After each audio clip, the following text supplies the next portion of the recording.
오늘 저희들 뇌기 말씀을 보고 있는데요. 저희가 이 뇌기 말씀 보기 전에 지난주 2주간을 거쳐서 출애굽기 하나님 말씀을 저희들이 지나왔습니다. 제가 지난주 설교에도 말씀드렸지만 출애굽기의 두 가지 주제는 하나는 구원에 관한 것이고, 그렇죠? 애굽에서 이 백성들을 구원하신 것이고, 그 구원한 백성들 통하여서 예배받으시기를 기뻐하시기 때문에 그 백성들에게 십계명과 율법을 주시고 또 성막을 짓는 설계도를 주셔서 그 주신 설계대로 성막을 완성케 하신 그 과정이 출애굽기에 있었고요. 이제 성막을 다 지었기 때문에 그 성막을 통하여서 이제 하나님 예배 받으셔야 되는데 그 예배를 어떻게 받으실 것인가, 예배 받을 때 우리가 어떻게 예배를 드려야 될 것인가, 그러한 말씀이 기록된 것이 이제 이번 주부터 보게 되어지는 레위기 말씀입니다.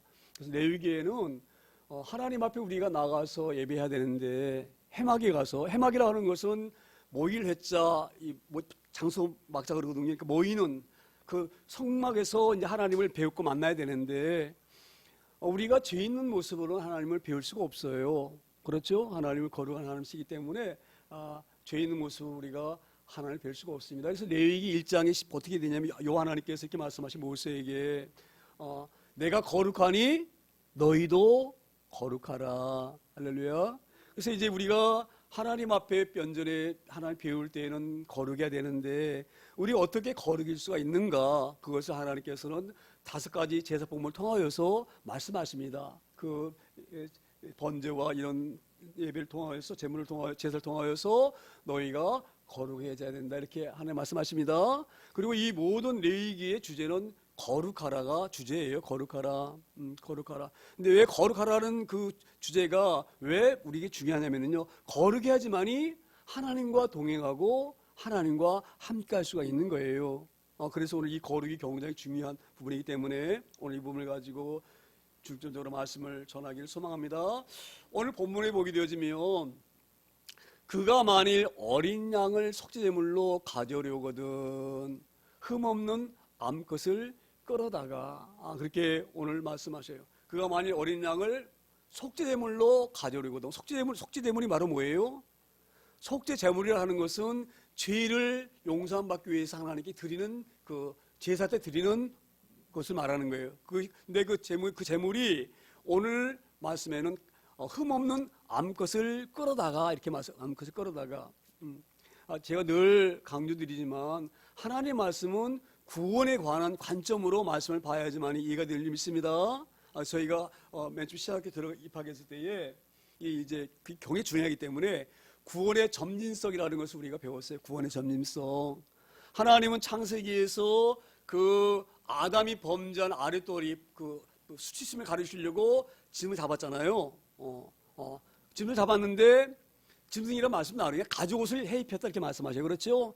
그러고 나서 이제 그 짐승이 뭔가를 알기 위해서 제가 지난주에도 말씀드렸지만 아벨이 제사할 때 어린 양을 드렸죠?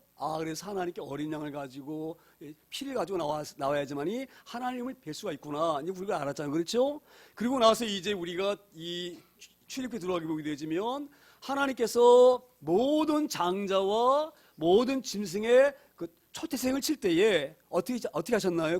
그 재앙을 내리실 때에 하나님의 백성들을 보호해야 되잖아요. 그렇죠? 하나님의 백성들은 지켜주셔야 되잖아요. 그렇죠? 그래서 하나님이 뭐라고 말씀하십니까? 어린 양의 피를 문지방과 물설주 바르라, 임방과 물설주 바르라, 이렇게 말씀하셨죠? 내가 그 피를 보고 넘어가리라, 이렇게 말씀하셨잖아요. 그렇죠? 그처럼 점점 우리의 구원이 어떻게 이루어져 가는지를 보여주는 거예요. 이게 쉽게 말씀드리면 이런 말씀이에요. 점진성 그러면 좀 어려운 말씀인데요.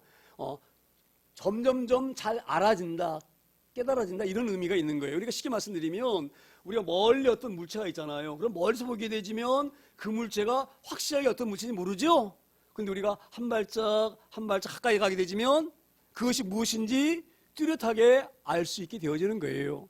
오늘 그런 의미로 이 말씀이 들여다보기를 소망합니다.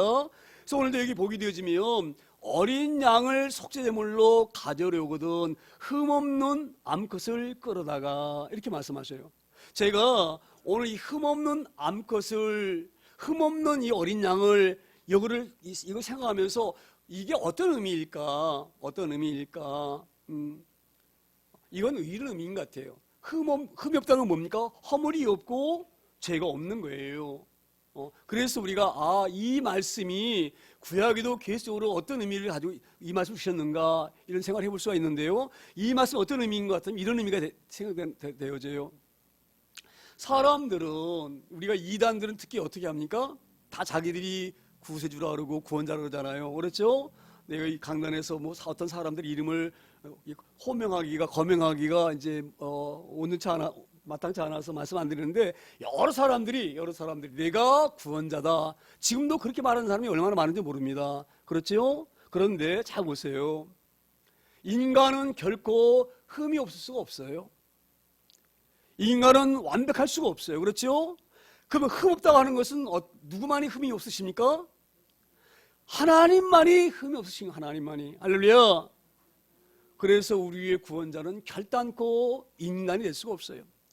결단코 그 무엇도 우리의 구원자가 될 수 없는 거예요. 할렐루야. 구원자는 반드시 뭐예요? 결단코 흠이 없으신 하나님이 아니시면 우리를 구원하실 분이 아니시는 거예요. 할렐루야. 저는 이 흠 없는 여기에 딱 꽂히면서 그런 마음이 확 드는 거예요. 그래서 구약에도 흠 없는 양들을 제물로 드렸지만 그 흠 없는 거기에 어떤 것을 이들이 깨달았을까? 하나님만이 우리를 구원하신다. 이것을 그들이 암묵적으로 암시적으로 아마 깨달았을 것 같다 이런 생각이 듭니다. 할렐루야. 그 짐승이 그들을 구원하는 것이 아니에요. 그래서 오늘 이 본문이 우리가 이렇게 깨달을 소망합니다.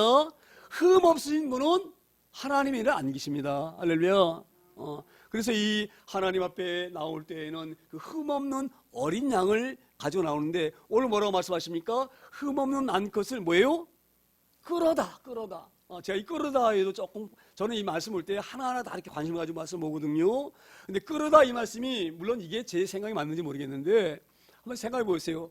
지금 이 흠 없는 어린 양이 죄인의 손에 끌려가는데 얼마나 안 가고 싶겠어요. 자기는 죄가 없잖아요. 그렇죠? 자기는 죽을 이유가 없잖아요. 그렇죠? 근데 지금 이 어린 양은 왜 끌려가고 있습니까? 죽기 위해서 끌려가는 거예요. 그래서 이 끌어가다 이 말은 관계성이 딱 생각이 나는 거야. 이 어린 양이 끌려갈 때 얼마나 마음이 아플까. 잘못해서 끌려가는 것이 아니고 이 죄인 때문에 내가 끌려가는데 얼마나 마음이 아플까. 그러면서 제가 어떤 생각이 들었냐면 우리 주님이 생각나는 거예요. 우리 주님이 죄 없으시 우리 때문에 끌려가셔서 그 채찍 맞으시면서 살점이 뜯겨나갈 정도로 맞으시고 그 십자가에서 그 고통을 다 당하신 우리 주님이 생각납니다. 그런 의미가 생각나는데 어찌되었건 그런 의미로 이 말씀 보여지기를 소망합니다. 그리고 33절에 이렇게 말씀이 이어져 갑니다. 33절에 그 속죄제 제물의 머리에 안수하고 번제물을 잡는 곳에서 속죄제물로 잡을 것이요. 늘 저희가 말씀드리지만 이 안수한다 하는 것은 이제 이 머리 위에 손을 얹는다는 얘기거든요. 이 안수한다는 그림인데 이 안수의 의미는 신학적으로는 좀 어려운 말씀이에요. 전가한다 이렇게 얘기를 전가한다는 것이 좀 이렇게 어려운 말인데 우리가 쉽게 이해하려고 하면 옮겨진다 이 말이 옮겨진다. 그러니까 지금 이 흠없는 어린 양 아무 죄가 없어요. 죽을 이유가 없어요. 그렇죠? 그런데 그 죄 없는 그 어린 양에게 자기 죄를 손을 얹고 옮기는 거예요. 그러니까 이 죄인의 죄가 죄 없는 어린 양에게 다 옮겨지고 그 죄 없는 흠 없는 그 어린 양의 아무 죄 없는 것들이 내게 돌아오는 거예요. 할렐루야. 그런 의미가 이 안수한다 이런 의미입니다. 그러니까 지금 뭐예요? 내가 죽어야 돼. 죄의 싹은 사망이니까 내가 죽어야 돼요. 죄인이 죽어야 돼요. 그렇죠?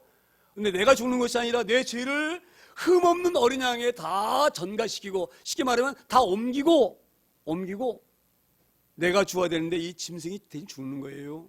할렐루야. 이게 안수하는 거예요. 이런 부분 보면서 오늘 이런 의미 우리 찾게 될 소망합니다. 그래서 이 죄 없는 여기 이 안수하고 번제물을 잡는 곳에서 속죄제물로 잡을 것이요. 누가 잡습니까? 그 양을 끌고 간 죄인이 잡는 거예요. 오늘 그 속죄물 제물의 머리 안수하고 그 안수하는 자가 누가 안수하냐면 죄인이 안수하는 거예요. 그렇죠? 죄인이 거기다 안수하고 그 죄를 다 그 흠없는 어린 양에게 죄를 전가시켜서 그 양을 잡습니다. 잡는다는 것이 바로 뭐예요? 목을 따는 거예요. 칼로 목을 따는 거예요. 그래서 피를 양풀이 받거든요. 이제 그런 의미인데 오늘 이런 부분을 보면서 예수 그리스도를 우리가 잘 기억하기를 소망합니다. 그러니까 이 어린 양은 바로 예수 그리스도를 예표하는 거예요. 제가 조금 전에 점진성이라고 말씀드리는 것이 그런 부분들이에요. 처음에 하나님이 창세기에서 아담의 허물을 가르치려고 잡았던 그 짐승이 바로 누구를 말씀하느냐. 처음에는 그 짐승이 뭔지도 몰랐어요. 그렇죠? 그 어린 양이 뭔지 몰랐어요.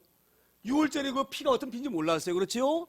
그리고 이제 이 레위기 들어와가지고 이 안수하면서 뭐가 점점점 알려지냐면 이 안수하는 이 흠없는 어린 양이 누구다?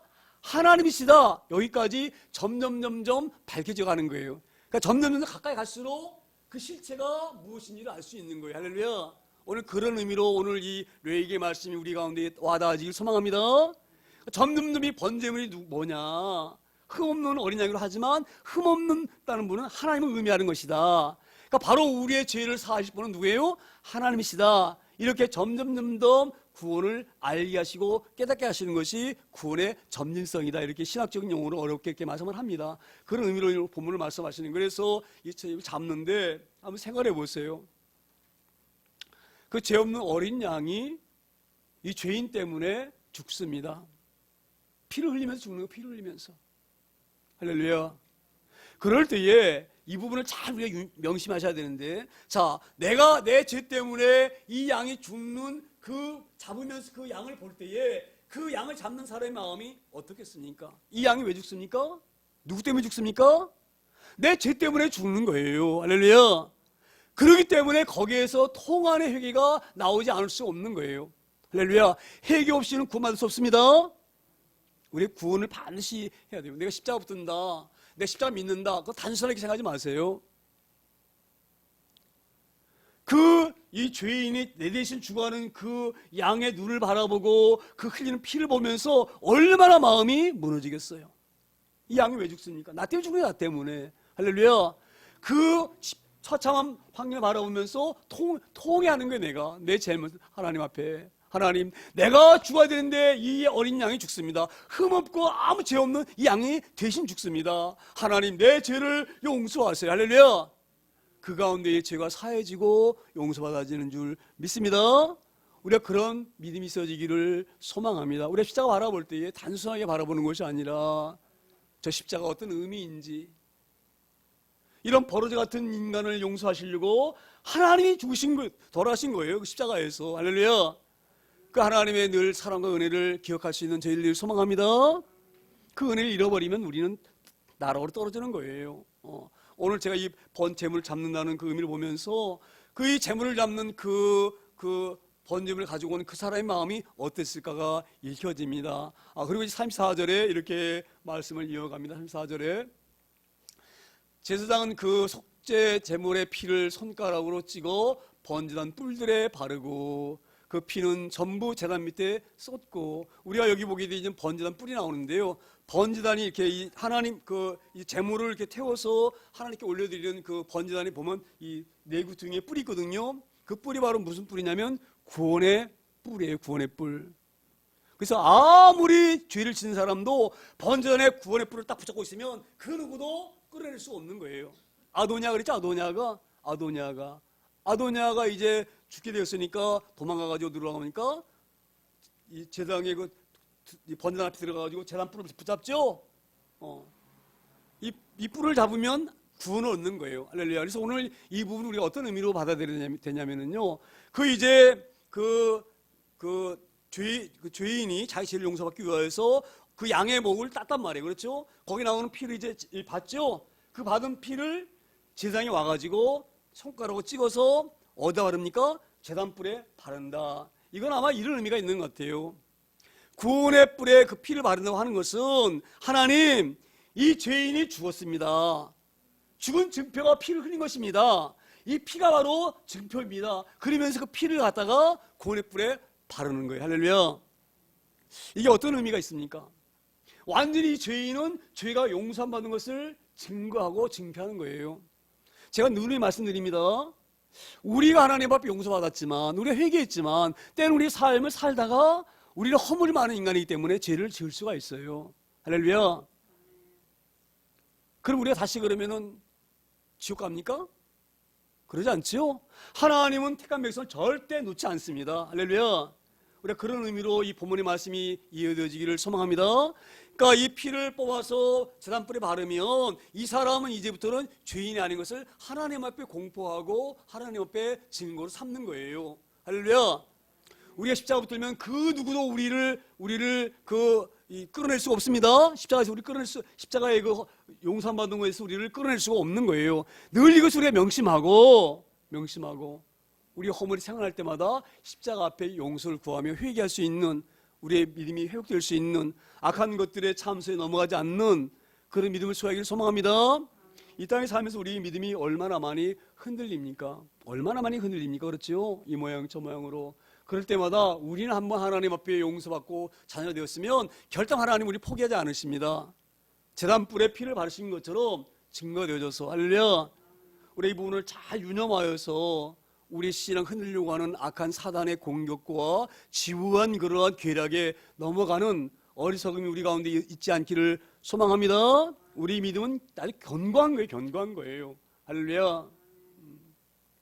그런 의미로 보시고 35절 이제 마지막 말씀인데, 그 모든 기름을 하목제 어린 양의 기름을 떼는 것 같이 떼내어 제단 위 여호와의 화제물 위에서 불사를 지니 이같이 제사장이 그가 범한 죄에 대하여 그를 위하여 속죄한즉 그가 뭐함 받는다고요? 사함을 받으리라. 할렐루야. 우리가 이 말씀이 잘 깨달을 소망합니다. 오늘 이 부분을 보면서 우리가 이제 하목제의 어린 양의 기름을 떼는 것 같이 이렇게 말씀하셨는데, 이 기름을 떼어다가 이제 불을 사르면 거기에 향이 나옵니다. 향이. 그 향이 하나님께 올라가거든요. 그런 의미인데, 이런 부분을 보면서 우리가 잘 유념해야 될 부분들은요, 우리가 구원받았으면 하나님 앞에 그런 향내나는 제물이 되어야 될 줄 믿습니다. 우리 하나님 앞에 사함을 받고 용서받는 놀라운 은혜와 긍휼을 입었는데 불구하고 우리 여전히 옛사람 형태를 벗어보지 못하고 그런 모습 사는 것은요, 향내를 내는 사람이 아니에요. 그건 온전히 하나님께 올려진 예물이 절대 될 수가 없어요. 할렐루야. 오늘도 제가 잠깐 기도하면서 그 애굽 백성들이 가나안 땅을 나오면서 그 애굽 땅을 나오면서 광야길을 걸을 때에 얼마나 많은 어려움이 있었습니까? 그렇죠? 조금 힘들면 모세를 원망하고, 조금 힘들면 하나님을 원망하고, 그러다 광야에서 뭘 만납니까? 불뱀 만나죠. 불뱀 만나서 막 죽게 될 때에 모세가 하나님께 어떻게 기도합니까?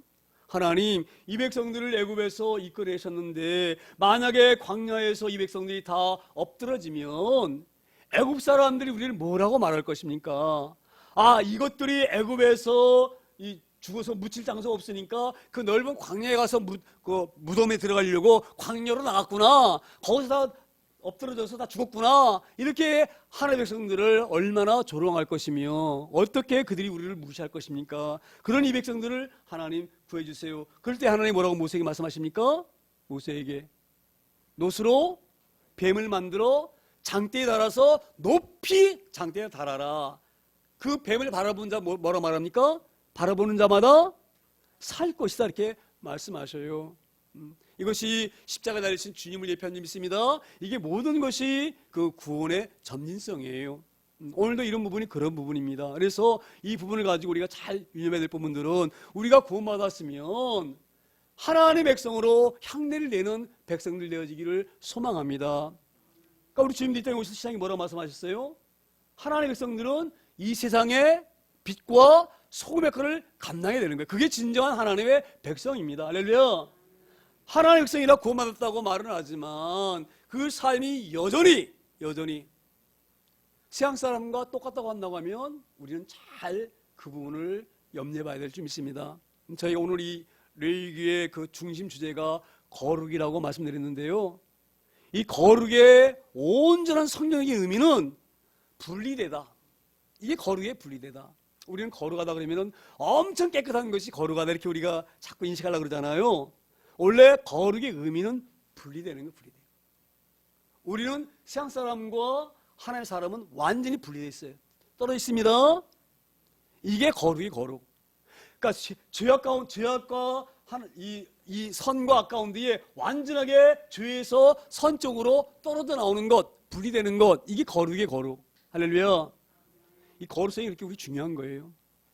우리가 죄를 품고 있으면은요, 마귀는 어디로 갑니까? 마귀가 지옥으로 가죠. 우리도 마귀의 죄악을 품고 있으면 우리도 마귀 똑같이 지옥으로 들어가는 거예요. 할렐루야. 그러니까 우리는 반드시 세상과 구별된 삶을 살아야 할 줄 믿습니다. 제가 왜 이걸 강조하냐면요, 바로 이 모든 것들을 떼어내서 하나님께 불사를 오르들 때에 하나님이 그 향내를 맡으신다 이렇게 말씀하셔요. 그렇죠?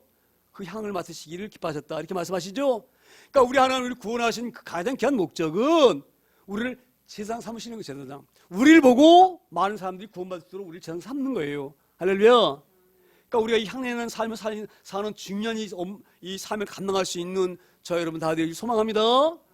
우리는 그런 삶을 살아야 되는 거예요. 향내나는 삶을 살아야 될 줄 믿습니다. 그래서 오늘 이 5절에 그 기름을 떼어내서 기름을 사를 때에 거기에서 냄새가 향이 나오거든요.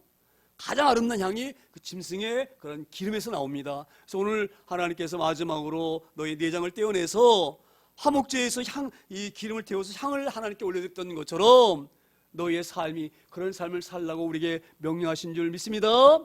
우리가 그런 삶을 살기를 소망합니다. 정말 우리가 그런 빛된 삶을 살기를 소망합니다. 할렐루야. 우리가 그래서 우리가 하나님의 부름받은 존재인 믿습니다. 그 삶을 감당하러 받은 존재 믿습니다. 그래서 오늘 이 본문을 잘 기억하면서 오늘 저희 본문을 보면서 이 성찬식과 아주 잘 연결되어 있는 말씀이다. 할렐루야. 우리 죄를 용서하시려고 어린 양이 피를 흘리셨어요. 할렐루야. 그 피로 말미암아 우리가 구원받은 믿습니다. 그러니까 오늘도 이 성찬의 시기 주님의 흘리신 그 보혈 피를 기념하고 우리를 구원하시려고 십자가 찍으신 그 살을 기념하는 그런 성찬식 믿습니다. 오늘도 성찬식 드릴 때에 오늘 이 본문의 말씀을 잘 연계해서 우리가 어떻게 구원받았는지, 우리 죄가 어떻게 용서받았는지, 이것을 잘 기억하면서 성찬식에 임하는 저 여러분 되기를 소망합니다. 성찬식 거행합니다.